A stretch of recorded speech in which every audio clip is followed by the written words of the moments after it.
এবার উঠে এলো আমাদের সকলের প্রিয় মিঠাই রানী স্নানঘরের ছবি। হ্যাঁ, ঠিকই শুনেছেন, সরাসরি স্নানঘর থেকে নিজের স্নানের ভিডিও পোস্ট করলেন সৌমিত্রিষা। কমেন্টে লিখলেন হরে কৃষ্ণ। আমরা সকলেই জানি আমাদের নায়িকা কৃষ্ণ ভক্ত। আসলে মিঠাই ধারাবাহিকের পর শান্ত সৌম্য গৃহবধূর যে ইমেজ বাঙালির দর্শকের মনে গেঁথে গেছে সৌমিত্রিষা সম্পর্কে, সেটাই এখন প্রতিদিন ভাঙার চেষ্টা করে চলেছেন তিনি।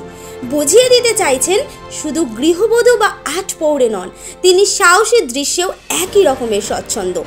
ভিডিওর সাথে যে অডিও চলছে তাতে বলা হয়েছে, জীবনের রাস্তায় সমস্যা এলে ক্ষমতা আরও বেড়ে যায়। যদি কেউ রাস্তায় আটকায় তাহলে প্রয়োজন আরও বেড়ে যায়। যদি বিক্রি হওয়ার ইচ্ছে থাকে তাহলে বেশিরভাগ সময়ই দাম পড়ে যায়। যদি বিক্রি হওয়ার বাসনাই না থাকে তাহলে দাম আরও বেড়ে যায়। এখন প্রশ্ন হলো, কি এমন ঘটলো যাতে আমাদের মিঠাই রানী এই ধরনের পোস্ট করতে বাধ্য হলেন? তার সাথে সরাসরি স্নানঘর থেকে স্নানের ভিডিও। এর আগে কখনো নিজের এতটা অন্তরঙ্গ মুহূর্তের ভিডিও সামনে আনেনি নায়িকা। তাহলে কি কোনো কঠিন চ্যালেঞ্জের মুখে পড়লেন? কে দিল সৌমিত্রিষাকে সেই কড়া টক্কর?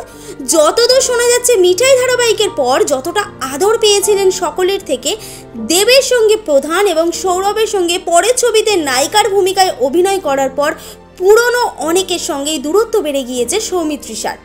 নিন্দুকেরা বলছেন, অহংকারে মাটিতে পা পড়ছে না দুটো ছবির পরেই। আগের মতো সম্পর্ক নেই নিজের কোস্টার আদ্রিতের সঙ্গেও। তাহলে কি কোনো রকম হতাশায় ভুগছেন তিনি? যদিও মিঠাইয়ের স্টানের সেই আবছায়া স্টানের আগুন দৃশ্য দেখার জন্য এখনই হুড়োহুড়ি পড়ে গেছে ভক্তদের মধ্যে।